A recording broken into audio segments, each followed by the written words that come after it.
তোমরা সবাই হচ্ছে কাজী নজরুল ইসলাম বিশ্ববিদ্যালয়ের ছাত্রছাত্রী। তোমরা এমন একটি নাম বহন করো যে নামের নামটা শুনলেই শরীরের লোম দাঁড়িয়ে যায়, ঠিক না?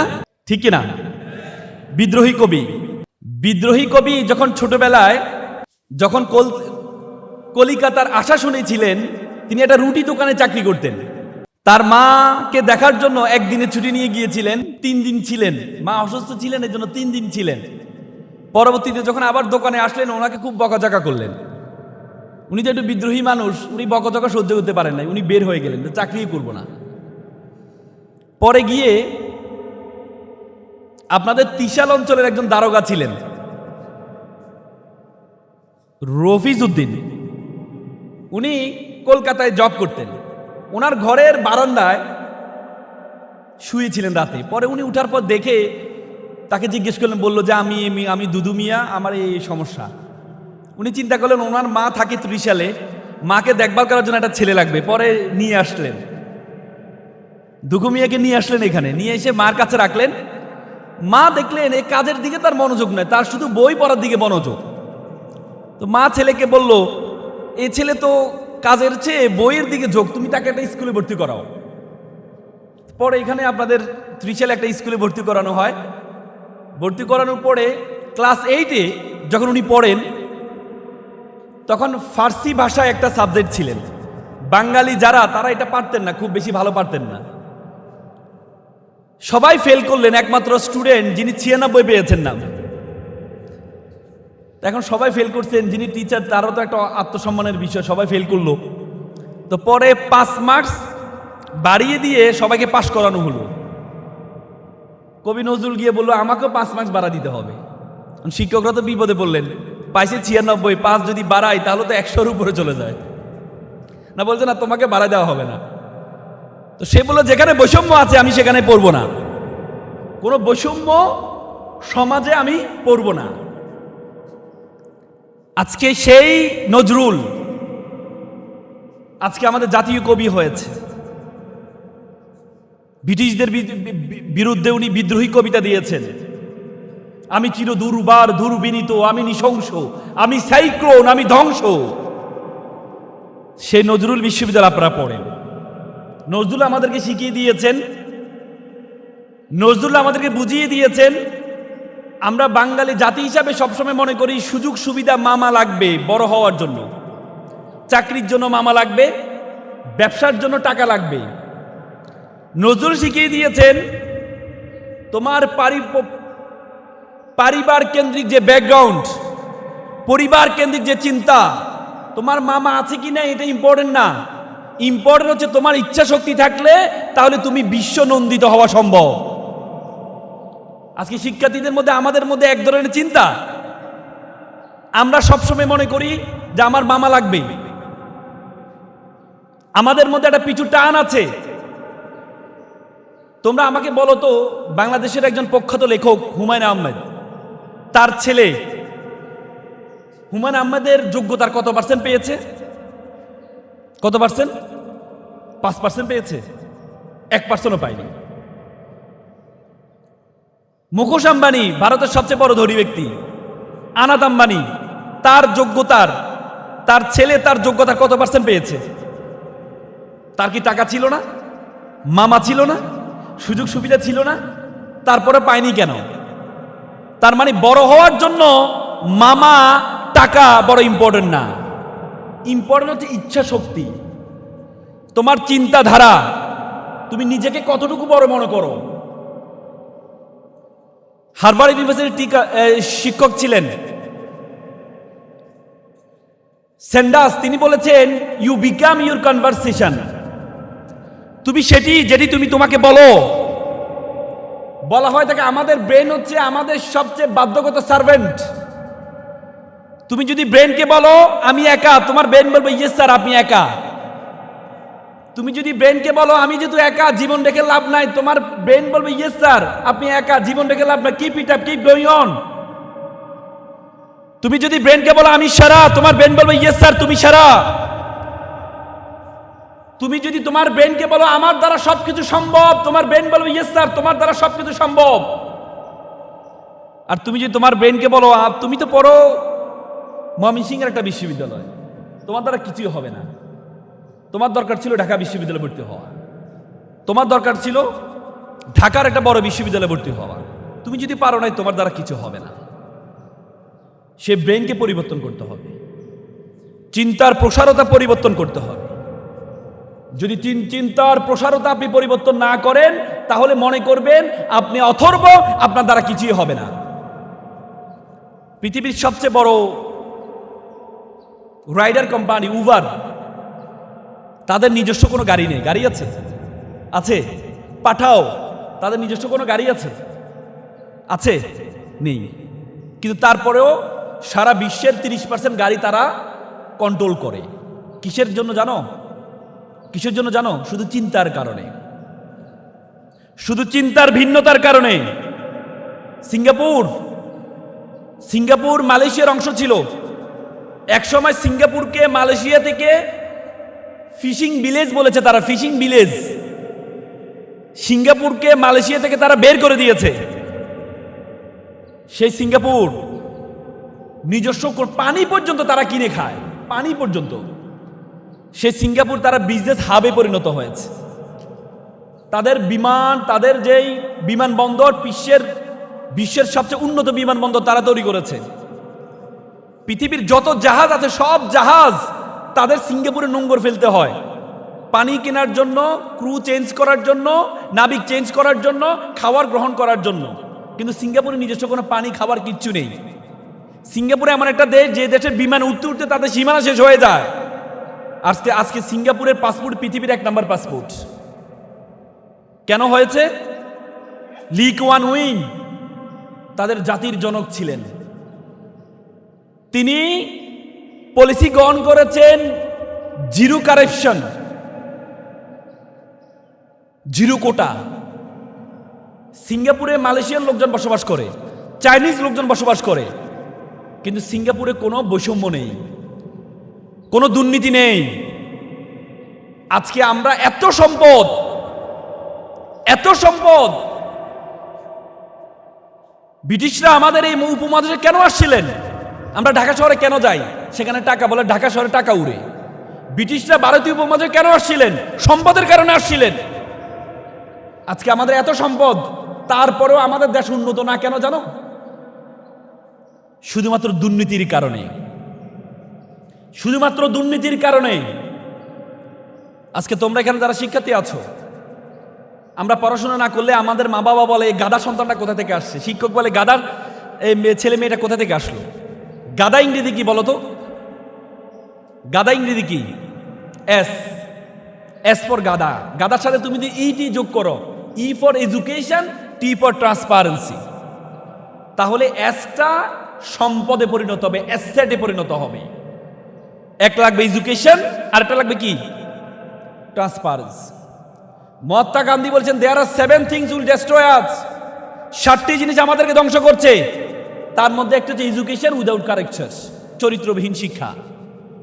আমাদের দেশে ডাক্তারের কোনো অভাব নেই, আমাদের দেশে ইঞ্জিনিয়ারের কোনো অভাব নেই, আমাদের দেশে রাজনীতিবিদের অভাব নেই। আমাদের দেশে সবচেয়ে বড় অভাব হচ্ছে চরিত্রবান রাজনীতিবিদের। ইউনিভার্সিটি আফ্রিকার গেটে বড় করে লেখা আছে, তুমি যদি কোনো জাতিকে ধ্বংস করতে চাও, ওই জাতির শিক্ষা ব্যবস্থার মধ্যে দুর্নীতি প্রবেশ করাও। সেই শিক্ষা ব্যবস্থাতে যদি কোনো ডাক্তার তৈরি হয়, সে ভুল চিকিৎসা করবে, লক্ষ মানুষ মারা যাবে। সেই শিক্ষা ব্যবস্থা দিয়ে কোনো ইঞ্জিনিয়ার তৈরি হয়, সে ভুল বিল্ডিং তৈরি করবে, বিল্ডিং দোষে লক্ষ মানুষ মারা যাবে। সেই শিক্ষা ব্যবস্থা যদি কোনো রাজনীতিবিদ তৈরি হয়, তাহলে সেই দেশকে অন্যের কাছে বিক্রি করে দিবে, এমন কিছু পলিসি সে তৈরি করবে, দেশটা automatically this country will be broken. আমরা কি দেখি নাই? আমরা দেখি নাই আমাদের দেশের বিরুদ্ধে কি ষড়যন্ত্র হয়েছে? রিসেন্টলি পিলখানার যে রিপোর্ট, তদন্ত রিপোর্ট আসছে, 50 জন চৌকস যারা মেধাবী দেশপ্রেমিক, যারা বাংলা বাইকে গ্রেপ্তার করেছিল কর্নেল গুলজার, সেই 50 জন দেশপ্রেমিক সবাইকে পিলখানাতে নিয়ে পার্শ্ববর্তী রাষ্ট্রের ষড়যন্ত্রে আমাদের নিজস্ব রাজনীতিবিদদের, তারা শুধু ক্ষমতায় থাকতে হবে এজন্য আমাদের চৌকস সেনাবাহিনীকে হত্যা করেছে। কিসের জন্য? শুধু ক্ষমতা থাকতে হবে, শুধু ক্ষমতায় থাকতে হবে। সিকিম, আমি কিছুদিন আগে যাওয়ার সুযোগ হয়েছে। সিকিম ভারতের অংশ ছিল না। সিকিম ভারতের অংশ ছিল না, তার আলাদা একটা রাষ্ট্র ছিল। এত সুন্দর দেশ। লেনদুব দর্জি তাদের ছিল প্রধান। সে লেনদুব দর্জি 1974 সালে সিকিমকে ভারতের অংশ করে দিয়ে দেয়। আমাদের দেশ নিয়েও ষড়যন্ত্র হয়েছে, কিন্তু আলহামদুলিল্লাহ আমাদের তরুণ প্রজন্মের রক্তের বিনিময়ে আমাদের এই সুন্দর দেশ আমাদের কাছে ফিরে আসছে। তোমরা চিন্তা করতে পারো কি পরিমাণ ত্যাগ কোরবানি করেছে। তোমরা যারা তোমাদেরকে প্রজন্মকে নিয়ে আমরা বলতাম এটা হচ্ছে ফার্মের মুরগি, এরা পাবজি খেলে, এরা গেমস খেলে, এদের দিয়ে কিচ্ছু হবে না। সে ফার্মের মুরগিরা, সে পাবজি যারা খেলে তারা মোবাইলে শত্রুদেরকে ধ্বংস করার জন্য চেষ্টা করে, কিন্তু বাস্তবিক জীবনে তারা যে এভাবে স্লোগান দিতে পারে, বুকের মধ্যে অনেক জট, বুক পেতেছি গুলি কর। সে ছাত্র সমাজ আমাদেরকে সুন্দর একটি দেশ উপহার দিয়েছে। কিছুদিন আগে একটা তদন্ত প্রতিবেদন আমি দেখলাম। তদন্ত প্রতিবেদনে বলা হচ্ছিল আশুলিয়ায়, তোমাদের পাশে আশুলিয়ায় যেই ব্যান গাড়ির উপর লাশকে জ্বালিয়ে দেওয়া হয়েছে, সেখানে 6টা মরা দেহর সাথে একটা জীবিত ব্যক্তি ছিল। গুলি খেয়েছে কিন্তু শুয়ে পড়ে আছে। সে যখন আগুন দেখে চলে যাচ্ছিল তখন তাকে ধরে এনে আবার আগুনে নিক্ষেপ করা হয়েছে।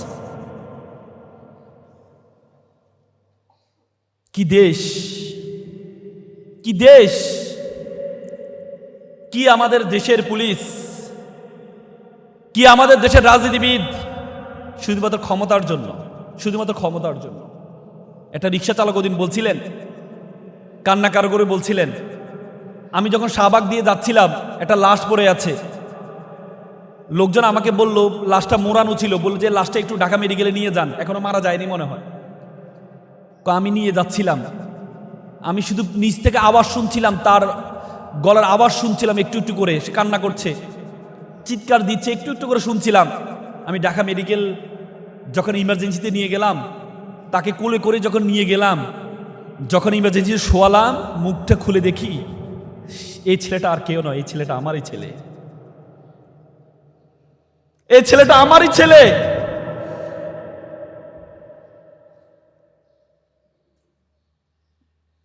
পৃথিবীতে সবচেয়ে কঠিন কাজ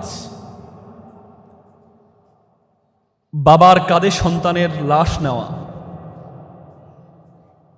সেই সুন্দর বাংলাদেশ তৈরি করার জন্য রিক্সা চালকের ছেলেও জীবন দিয়েছে।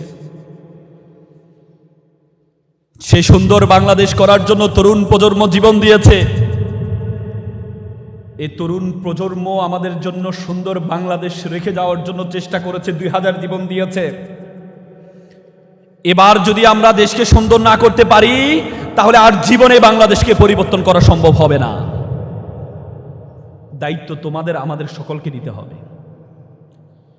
আজকের রাজনীতির ক্ষেত্রে আমাদেরকে প্রত্যেককে, যারা 1000-2000 টাকার বিনিময়ে ভোট দিয়ে দেন, আপনি আপনার ভাগ্যকে তার কাছে বিক্রি করে দেন 1-2000 টাকার বিনিময়ে।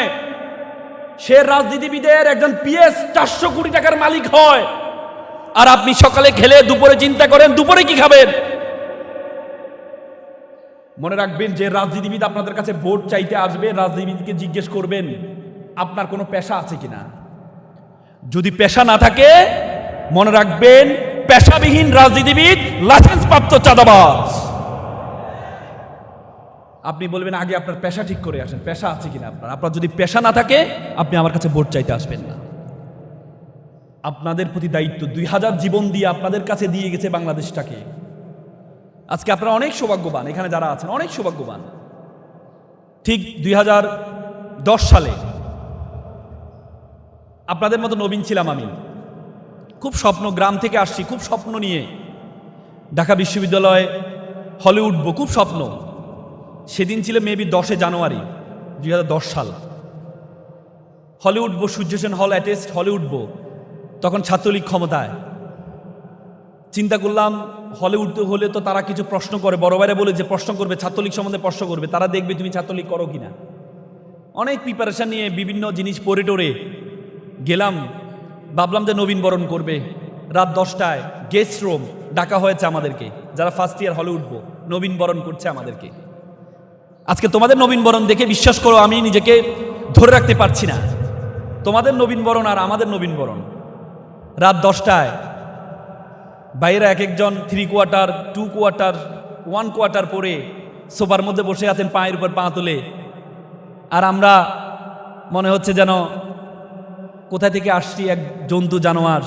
দাঁড় করালেন আমাদেরকে সবাইকে, ওনারা সোফার পায়ের উপর পা ধরে বসে আছেন আর আমাদেরকে দাঁড় করেন। কেউ একজন সিগারেট টানছেন আর কেউ একজন, চেহারা দেখে তো কি বরণ করবে আমাকে, তাদের চেহারা দেখলে তো ভয় আরো। দাঁড়ালাম, আমরা সবাই দাঁড়ালাম, আমাদেরকে প্রশ্ন করছে, 10টা প্রশ্ন করছে আমাকে। ছাত্রলীগ প্রতিষ্ঠা হয়েছে কখন, ছাত্রলীগের প্রথম সভাপতি কে, বর্তমান সভাপতি, সব তো মুখস্থ করছি। এমসিকিউতে কিছুদিন আগে পড়ে আসছি পরীক্ষা দিয়ে, ভর্তি পরীক্ষায় বিভিন্ন প্রশ্ন। একবার যা বলে আজকে কি দিবস, এটাও তো মুখস্থ করে আসছি। শেখ মুজিবুর রহমান প্রত্যাবর্তন দিবস। শেখ মুজিবুর রহমান প্রত্যাবর্তন দিবস বলার পরে আমার দিকে এভাবে তাকালেন। আমি বললাম কি রে ভাই, ভুল তো বলি নাই, প্রশ্ন তো যেভাবে প্রশ্ন পাইছি উত্তর তো সেভাবে দিয়েছি। সবাই দেখি মানে আমার দিকে এমনভাবে তাকাচ্ছেন, বলে ছুরি নিয়ে এর হাত কাটবো, পা কাটবো। আমি কি রে ভাই, কি ভুল করলাম? জিয়াউর রহমান তো বলি না, শেখ মুজিবুরকে বললাম। বললো যে তোর এত বড় সাহস, তুই জাতির জনক বঙ্গবন্ধু বলিস নাই? আরে বাবারে, বইতে তো আর এত বড় লেখা নাই।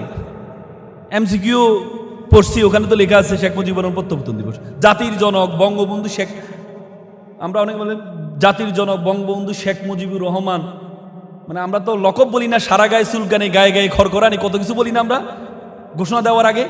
হ্যাঁ, তো ভাবলাম এবার তো তারা প্রত্যেকে মনে আমার হাত পা কেটে ফেলবে। আমি তো নতুন নবীন গ্রাম থেকে আসছি, কি বলবো, দাঁড়ায় আছি। তাদের অ্যাপ্রোচ দেখে আমি বেহুশ হয়ে পড়ে গেছিলাম সেদিন। পরবর্তীতে আমাকে দ্রুত নেওয়া হয়। আবার প্রত্যেকটা হলে তাদের আবার 2টা গ্রুপ থাকে, একটা হচ্ছে সভাপতি গ্রুপ, একটা সেক্রেটারি গ্রুপ। তো সভাপতি গ্রুপের বাড়ি ছিল কুমিল্লা, নাম ছিল সাইদ মজুমদার। আমি চিন্তা করি আমার বাড়ি কুমিল্লা, তার গ্রুপে উঠলে মনে হয় আমি একটু সেফ থাকতে পারবো। আমার দেখি যে কি নির্যাতনটা করলো আমাকে। পরে সেক্রেটারি গ্রুপ পরের দিন পত্রিকা দিয়ে দেয় যে নবীনকে নির্যাতন করে সভাপতি সাইদ মজুমদার নির্যাতন করেছে, মানে তারাই। তো পরে সভাপতি আমাকে ডাকছে, কই বেটা তুই এমন করলি কেন? যে ভাই আপনি আমার এলাকার মানুষ, সবাই বলছে আপনি ভালো মানুষ, আপনি আমার এলাকার মানুষ, এই জন্য আপনার হলে আপনার গ্রুপে উঠলাম, আপনি আমাকে কি করলেন? যা বেটা তুই এমন করলি, তুই তো আমার রাজনীতি শেষ করে দিলি। আমি ভাবছি তোরা আমি নেতা বানাবো, তুই আমার এলাকা, তুই অস্ত্র টস্ত্র ধরতে পারিস কিনা, তোর সাহসটাও আছে কিনা, এগুলো দেখার জন্য তোরা একটু পরীক্ষা করলাম। তাই বললাম তো আগে বলে দিবেন না যে তোরে পরীক্ষা করবো, তাহলে প্রশ্নটা ফাঁস হয়ে গেলে তো আমি নিজেকে একটু সেফ রাখতে পারতাম। আপনি যেভাবে ওপেনলি আমাকে বললেন হাত কাট পা কাট, আমি তো নিজেকে আর ধরে রাখতে পারি না যে হাত পা, আর আপনাদের চেহারা দেখলে তো চেহারাই। তার মানে তখন নবীনদেরকে শিখানো হতো যে তুমি কিভাবে নেতা হইবা, অস্ত্র ধরতে পারো কিনা, তোমার সাহস কতটুকু, কলিজা কতটুকু, সেটা দেখা হতো। আজকে তোমরা অনেক সৌভাগ্যবান, তোমরা আজকে অনেক সৌভাগ্যবান। You are very lucky, you are very lucky যে তোমাদের কাজকে বরণ করে নিচ্ছে সুন্দর করে। এজন্য এই যে দায়িত্ব, যারা দায়িত্বটা পালন করছে, এই সুন্দর বাংলাদেশ পাওয়ার জন্যই আমাদের 2000 শিক্ষার্থী জীবন দিয়েছে। বুঝতে পেরেছ? তো সুতরাং দায়িত্ব কত বা আছে কিনা? আছে। আজকে তোমরা এখানে শিক্ষার্থী আছো, তোমরা মানে you must mind it, this is the beginning. You must mind it, this is the beginning, is the very very beginning of your journey. তোমাদের জীবন মাত্র শুরু হয়েছে। আমি তোমাদেরকে যেটি বললাম, তোমাদের জীবন মাত্র শুরু হয়েছে। You have to compete not only in Mymensingh city. You have to compete all over the country. You have to compete all over the world. You have to truly think you are global citizen. পৃথিবীটা একটা বিশ্বগ্রামে পরিণত হয়েছে।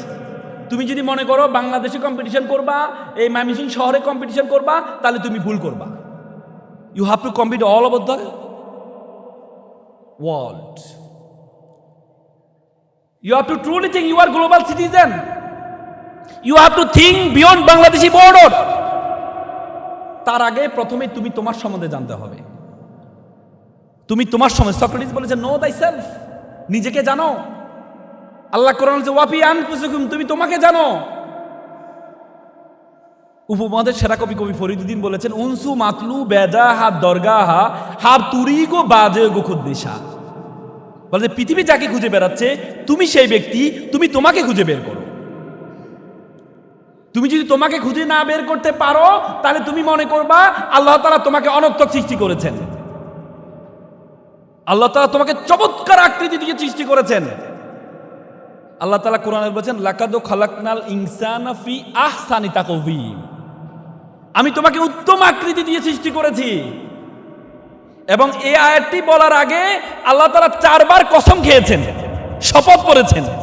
আল্লাহ বলেছেন ওয়াতিন, তিনের কসম, ওয়াজ জাইতুন, জাইতুনের কসম, ওয়া তুরি সিনিন, তুর পাহাড়ের কসম, ওয়া হাযাল বালাদিল আমিন, শহরের কসম।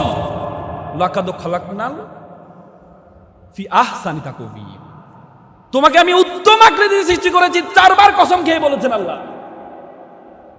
আপনাদের কাছে কি মনে হয় আল্লাহ আপনাকে উত্তম আকৃতি দেয় নাই? উত্তম আকৃতি দেয় নাই? আল্লাহ তাআলা যে অঙ্গটা আপনাকে দিয়েছেন, আপনি একটু কালো হলে মন খারাপ, আল্লাহ আমাকে কালো বানাইছে, একটু খাটো বানাইছে। আমরা সবসময় এই চিন্তাগুলো করি, কিন্তু আল্লাহ তাআলা যে আপনাকে উত্তম, এত সুন্দর আকৃতি। আমি কয়েকদিন আগে আফ্রিকা গিয়েছিলাম। আফ্রিকা পৃথিবীর লার্জেস্ট সাফারি, মাসাই মারা সাফারিতে গিয়েছি। বন্য প্রাণী থেকে প্রায় 500 কিলোমিটার দূরে সাফারিটা। সেখানে এক একটা প্রাণী দেখেছি, তাদের চেহারার দিকে তাকালে ভয় চলে আসে, চেহারার দিকে তাকালে ভয় চলে আসে। এত সুন্দর আকৃতি আল্লাহ তাআলা আপনাকে দিয়েছেন। একবার একটা আল্লাহ রাসূল বলেছেন, একটা পাহাড়ে একটা ব্যক্তি ছিল, সে সবসময় ইবাদত করতেন, পাহাড়ে থাকতেন, ইবাদত করতেন। 400 বছর ইবাদত করেছেন, 400 বছর ইবাদত করেছেন। 400 বছর ইবাদত করার পরে সে পাহাড়ে থাকতেন। কিয়ামত দিন আল্লাহ বলছে তাকে আমার দয়া তাকে জান্নাতে নিয়ে যাও। তখন তিনি বললেন, ইয়া আল্লাহ, আপনার দয়া আমাকে জান্নাতে যাইতে হবে কেন? আমি তো শুধু আপনারই ইবাদত করছি, কোনোদিন এলাকায় যাই নাই, পাহাড়েই ছিলাম। তখন আল্লাহ তাআলা বললেন, ঠিক আছে, মিজানের পাল্লার মধ্যে এক পাল্লা তার একটা চোখ রাখো, আরেক পাল্লায় তার আমলনামা রাখো। আমি তোমাদেরকে যেটি বলার চেষ্টা করেছি সেটি হচ্ছে, তুমি তোমার সম্বন্ধে একটু ধারণা নিতে হবে। তোমরা জানো বাংলাদেশে 2006 সালে একটা অপটিক্যাল ফাইবার স্টেশন করা হয়েছে, সেটি হচ্ছে আমাদের কক্সবাজারে হয়েছে। সে অপটিক্যাল ফাইবার স্টেশনের সেটি সেই স্পেন, পর্তুগাল হয়ে সিঙ্গাপুর, মালয়েশিয়া হয়ে, ফিলিপাইন হয়ে আমাদের কক্সবাজারের সাথে যুক্ত হয়েছে, পরবর্তী গাজীপুরের হাইটেক পার্কের সাথে যুক্ত হয়েছে। সে অপটিক্যাল ফাইবারের দূরত্ব ছিল 17,500 kilometre. 17,500 kilometre optical fibre cable দিয়ে পুরো পৃথিবীটা আমাদের হাতের মুঠে চলে আসছে। আজকে আমেরিকা কি করছে আমরা এখান থেকে দেখতে পাচ্ছি। আজকে আমরা এখানে কি করছি, আমেরিকার মানুষ ফেসবুকে লাইভের মাধ্যমে দেখতে পাচ্ছে, একটি মাত্র অপটিক্যাল ফাইবারের কারণে।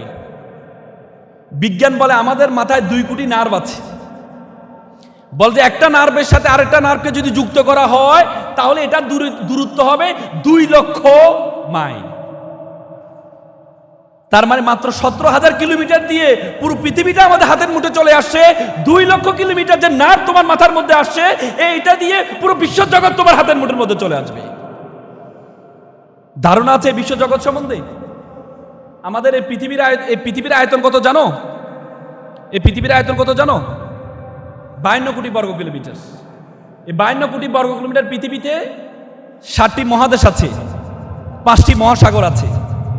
এই 52 কোটি বর্গ কিলোমিটার পৃথিবীটাকে আমরা যেই সূর্যটা দেখতে পাই, এই সূর্যের মধ্যে যদি ঢুকিয়ে দেওয়া হয় তাহলে 13 লক্ষ পৃথিবী ঢুকিয়ে দেওয়া সম্ভব। আর সূর্য একটা নক্ষত্র। বলা হয় যে একটা নক্ষত্র আছে জুয়েস ব্যাটেল। সে জুয়েস ব্যাটেল যে নক্ষত্র, এই নক্ষত্রটার আয়তন হচ্ছে সূর্য থেকে 33 কোটি গুণ বড়। সুবহানাল্লাহ বলবা না? বলবা না? হাদিসে আছে আলহামদুলিল্লাহ সুবহানানে তামলাউ ওয়া তামলানে ফিল মিজান। যে ব্যক্তি একবার সুবহানাল্লাহ পড়বে, একবার আলহামদুলিল্লাহ বলবে, আসমান এবং জমিনে যতটুকু ফাঁকা আছে ততটুকু সওয়াব তার আমলনামা দেওয়া হয়। শুধু ছেলেরাই আমলনামা দরকার, মেয়েদের দরকার নেই। তোমাদের দরকার নেই? সবাই বলো সুবহানাল্লাহ। এই বিশ্বজগতে আল্লাহ তাআলা তোমাকে আমাকে বলেছে কুনতুম খায়রা উম্মাত। আল্লাহ বলছে you are the best nation, you are the noblest nation. Allah বলছে বিশ্বজগতে যা কিছু আছে আমি সবকিছু তোমার জন্য সৃষ্টি করেছি। হুয়াল্লাযী খালাকা লাকুম মা ফিল আরদি জামিয়া। এই বিশ্বজগতে যা কিছু আছে আমি সবকিছু তোমার জন্য সৃষ্টি করেছি। আর তোমাকে আমি সৃষ্টি করেছি কিসের জন্য? ওয়ামা খলাকতুল জিন্না ওয়াল ইনসা ইল্লা লিয়াবুদুন। আর তোমাকে আমি সৃষ্টি করেছি শুধুমাত্র আমার ইবাদত করার জন্য। I created everything for you and you are created only worship of Almighty. আমরা ইবাদত বলতে আমরা বুঝি শুধুমাত্র নামাজ পড়া ইবাদত, রোজা রাখা ইবাদত, হজ করা ইবাদত না। জ্ঞান অর্জন করা সবচেয়ে বড় ইবাদত। ইসলামের প্রথম স্লোগান সেটি হচ্ছে ইকরা, পড়ো। প্রথম স্লোগান ছিল পড়ো। আল্লাহ কোরআনে বলছে হাল ইয়াস্তাবিল্লাযীনা ইয়ালামুনা ওয়াল্লাযীনা লা ইয়ালামুন। Who knows and who doesn't know all are not same. যারা জানে এবং যারা জানে না তারা এক নয়। আল্লাহ তাআলা নামাজের কথা কোরআনে 83 বার বলেছেন, 83 বার জ্ঞান অর্জন করার কথা বলেছেন। ইচ অ্যান্ড এভরি রিলিজিয়ন, আপনি যদি হিন্দু ধর্মে দেখেন, হিন্দু ধর্মের বেদ, ঋগ্বেদ, যজুর্বেদ, অথর্ববেদ, সমবেদ, বেদ শব্দের অর্থ হচ্ছে জ্ঞান। বেদ শব্দের অর্থই জ্ঞান। বেদে বলা আছে অত বিদ্যাস তপস্বী, বিদ্যা অর্জন করা সবচেয়ে বড় তপস্যা। ওল্ড টেস্টামেন্টে বলেছেন gathering of knowledge is the worship of Almighty. বাইবেলে বলেছে তুমি যদি নলেজ অর্জন করো এটা সবচেয়ে বড় ওয়ার্শিপ। তো সুতরাং আজকে তোমরা এখানে জ্ঞান অর্জন করার জন্য আসছো। তোমাদেরকে জ্ঞান অর্জন করতে হবে, জ্ঞান অর্জন করতে হবে। আজকে তোমাদেরকে আমি 4টি পরামর্শ দিয়ে আমার কথা শেষ করব। তোমরা জানো বিল গেটসের নাম শুনেছ না? বিল গেটসের মা ছিল মেরি ম্যাক্সওয়েল গেটস। বিল গেটসের একটা বই আমি পড়েছি, রোড অ্যাহেড। সেই বইয়ে তার মা তাকে ছোটবেলা 4টি পরামর্শ দিয়েছেন।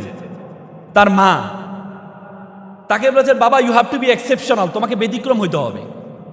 দ্বিতীয় হচ্ছে ড্রিম বিগার, তোমার স্বপ্ন হবে বড়। তৃতীয় হচ্ছে বি ইন্ডাস্ট্রিয়াস, তোমাকে পরিশ্রমী হইতে হবে। চতুর্থ হচ্ছে রিড বুক, প্রচুর বই পড়বা। বিল গেটস বইতে লিখেছেন আমার মায়ের 4টি পরামর্শ আমার জীবনকে পরিবর্তন করে দিয়েছে। তিনি বলেছেন তিনি অক্সফোর্ডের ছাত্র ছিলেন। তিনি যখন অক্সফোর্ডে ফার্স্ট ইয়ারে পড়েন তখন উনি দেখলেন বড় বড় কম্পিউটার ব্যবহার করার জন্য ওনাকে দিয়েছে। উনি বলেছেন যে আমি এই কম্পিউটার বাসায় ব্যবহার করব না, আমি অফিসে ব্যবহার করব, আমি এমন একটা কম্পিউটার আবিষ্কার করবো যেটা ঘরে বসে ব্যবহার করা যাবে। পরবর্তীতে সে অক্সফোর্ড পড়াশোনা ছেড়ে দিয়ে বাসায় বসে 5 বছরের মাথায় মিনি কম্পিউটার আবিষ্কার করেন। পরবর্তী তার বন্ধুরা পড়াশোনা শেষ করে তার মাইক্রোসফটে গিয়ে জব করেছেন। বি এক্সেপশনাল, তোমাকে ব্যতিক্রম হইতে হবে। আগে বলে তো নলেজ ইজ পাওয়ার, এখন বলে knowledge is powerless without skill. দক্ষতাবিহীন নলেজে কোনো ভ্যালু নেই। দক্ষতাবিহীন নলেজে কোনো ভ্যালু নেই। তোমাকে এমন একটা গুণ অর্জন করতে হবে যে গুণটা 10 জন থেকে তোমাকে পার্থক্য করবে। আগে বলো তো it's time for GK, general knowledge, আর এখন বলে it's not time for GK, it's time for SK, special knowledge. তোমাকে স্পেশাল নলেজ গ্যাদারিং করতে হবে। যারা সব জানে তাদের দুনিয়াতে খাওয়া নেই, যারা একটা জিনিস ভালো করে জানে তাদের দুনিয়া খাওয়া বেশি। তোমরা দেখো যারা প্রাইমারি স্কুলের শিক্ষক তারা সব সাবজেক্ট পড়ায়, তারা বেতন পায় 20,000 টাকা।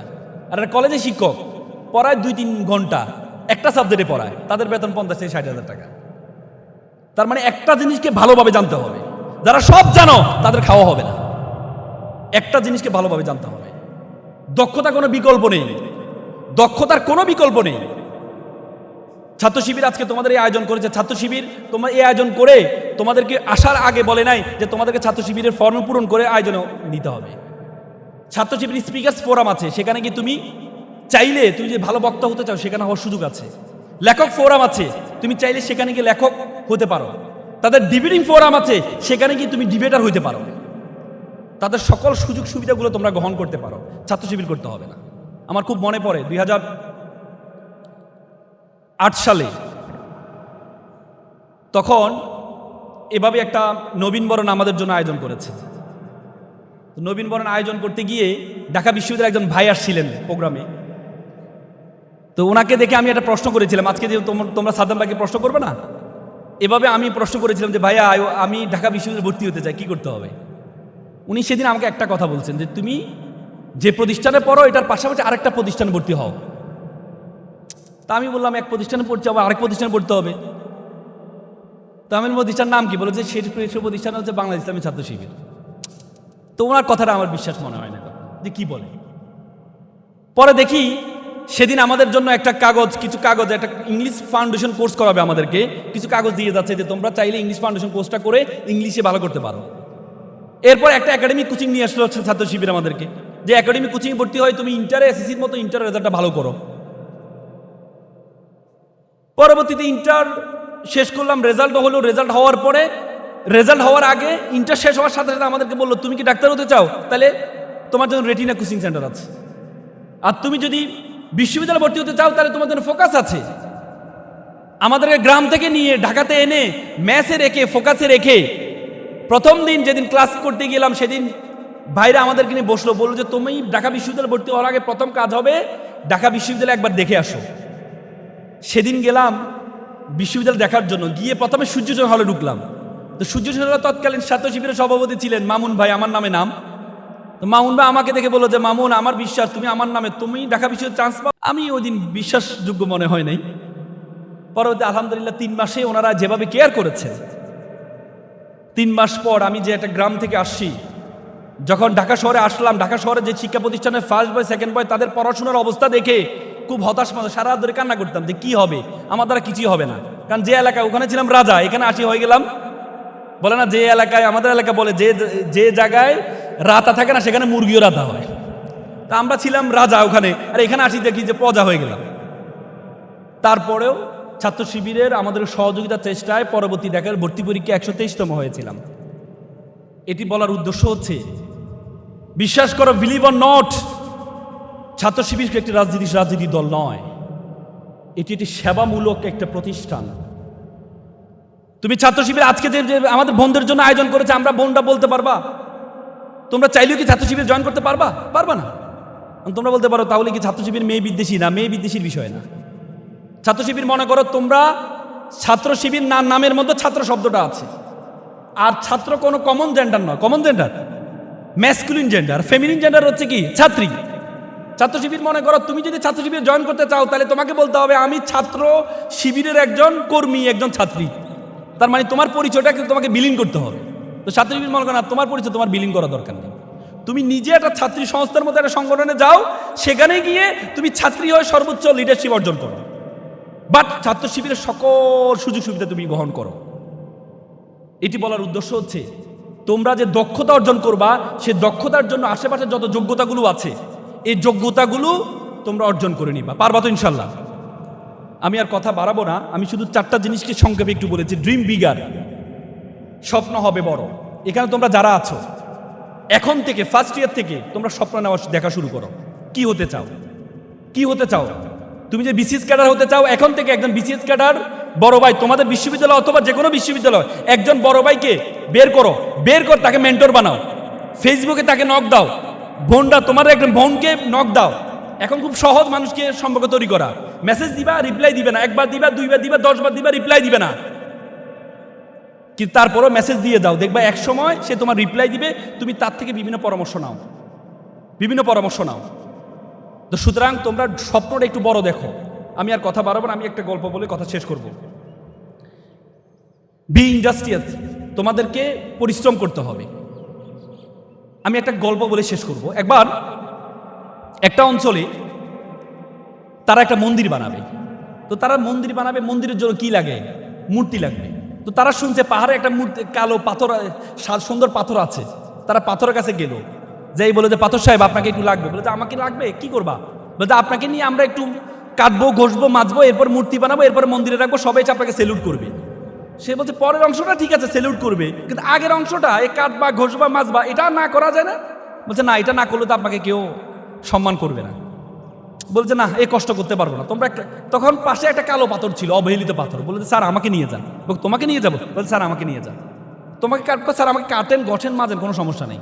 পরে তাকে নিয়ে কেটে ঘষে মেজে তাকে একটা অবয়ব দেয়, সুন্দর একটা অবয়ব দেয়, মূর্তি বানায় মন্দিরে রাখে। দেখে যে সবাই এসে তাকে সেলুট করে, সালাম করে, নারিকেলে পানি ঢালে। তো তখন তারা দেখলো নারিকেল নিয়ে যে পরিমাণ লাইন দাঁড়িয়ে আছে, সবাই যদি নারিকেল ভাঙে তাহলে কি তাদের দেয়ালটা ভেঙে যাবে। তো তারা চিন্তা করলো একটা পাথর, সাদা পাথরটাকে একটু অফার দিই। গেল সাদা পাথর সাহেব আপনার একটা কাজ পেয়েছি। কি কাজ? কোনো কাটাকাটি ঘষাঘষি নাই, কি করবা? বলতে আপনার শুধু নারিকেল ভাঙবো। চমৎকার। পরে নিয়ে মন্দিরের মুখে তাকে রাখে, সবাই এসে নারিকেল ভাঙে আর পানিটা নিয়ে কালো মূর্তির উপর ঢালে। সে বলছে কিরে বেটা, এই কালো মূর্তি তারা কেউ সম্মান করতো না, আজকে সবাই তাকে নারিকেল পানি ঢালছে, তাকে সবাই সম্মান করছে, আর আমাকে আসতে যাতে সবাই লাথি মারছে। তখন কালো মূর্তি বলে স্যার আজকে তো আপনি দেখতে পাচ্ছেন আমাকে মানুষ সম্মান করছে, কিন্তু আমাকে যখন কাটা হয়েছে, আমাকে যখন ঘষা হয়েছে, আমাকে যখন মাজা হয়েছে, আমি সহ্য করেছি বলেই আজকে মানুষ আমাকে সেলুট করছে, সম্মান করছে। তুমি যদি মনে করো তোমাকে কাটবা না, তোমাকে ঘষবা না, তোমাকে মাজবা না, তুমি এমনি বড় হয়ে যাবা। আমরা সবসময় একটা কথা বলি, আর তাকদিরুল আইয়ারুদি, তকদির কখনো পরিবর্তন হয় না। কিন্তু হাদিসের ইল্লা বিদ-দুআ, হাদিসের আরেকটি অংশ আছে, আরবিতে বলে মান জাদ্দা ওয়াজাদা, মানুষ যা চায় তাই পায়। আল্লাহ তাআলা কোরআনে বলছে ওয়াল্লাইসা লিল ইনসানু ইল্লা মা আসা, মানুষ যা চাইবে তাই পাইবে। তো সুতরাং তোমরা সে চাওয়ার চেষ্টা করতে হবে। একবার একটা ছেলে প্লে বয়, সবসময় সুন্দরী মেয়েরা তার পিছনে ঘুরে, যেহেতু সুন্দরী মেয়েরা তার পিছনে ঘুরে, পড়াশোনা আর করে নাই, সবসময় সুন্দরী মেয়েদের পিছনে ঘুরছে, বয়স পার হয়ে যাচ্ছে, বিয়ে শাদী করবে। তো এখন বিয়ে শাদী করবে, এখন বন্ধু বিয়ে শাদী করতে হবে, টাকা পয়সা তো নাই। বলতে টাকা পয়সা না থাকলে বিয়ে শাদী কিভাবে করবে? তো এক বন্ধু একটু চালাক ছিল, বন্ধু এক কাজ করে, চাকরিজীবী মেয়ে বিয়ে কর। চাকরিজীবী মেয়ে বিয়ে করবো, তার বেতন দিয়ে তুই কোনো মধ্যে চলতে পারবি। সুন্দর পরামর্শ দিস। পরবর্তীতে গিয়ে একটা মেয়ে দেখতে যাবে, বন্ধুদেরও ভাবছে সবসময় সুন্দরী মেয়েরা তার পিছনে ঘুরে, কোন সুন্দরী এক বিশ্ব সুন্দরীকে সে যাচ্ছে বিয়ে করার জন্য। পরে গিয়ে দেখেছে মেয়েটা কালো। বন্ধু মেয়ে তো কালো। যা বেটা, নদীর জল ঘোলা ভালো, জাতের মেয়ে কালো ভালো। একটু পরে দেখেছে মেয়েটা টেডা। বন্ধু মেয়ে তো টেডা। যা বেটা, এটা লক্ষ্মী টেডা। তার মানে তার যত উইকনেস আছে, শুধুমাত্র যোগ্যতার কারণে তার উইকনেসটা ইউনিকনেসে পরিণত হয়েছে যোগ্যতার কারণে। সুতরাং তোমরা সেই যোগ্যতা অর্জন করবা, আমার বিশ্বাস। আর পিতা মাতার প্রতি শ্রদ্ধাবোধ রাখবা, আর দেশের প্রতি মমত্ববোধ রাখবা। পারবা তো ইনশাল্লাহ? পারবা তো ইনশাল্লাহ? শিক্ষার্থীরা সবাই একটু দাঁড়াও, শিক্ষার্থীরা সবাই একটু দাঁড়াও। আমার সাথে একটা ওদ পড়বা, বলো আমার সাথে, বলবা আমিও পড়বো। বলো আমি ওয়াদা করছি, লাউডলি বলো, বলো আমি ওয়াদা করছি খারাপ কিছু দেখবো না, খারাপ কিছু শুনবো না, খারাপ কিছু বলবো না। যে মুখে ডাকি মা, সে মুখে মাদক না। মানুষের মতো মানুষ হব, পিতামাতাকে শ্রদ্ধা করব, নিজের দেশকে নিজেই গড়ব। সকলে ভালো থাকবা, সুস্থ থাকবা। আসসালামু আলাইকুম।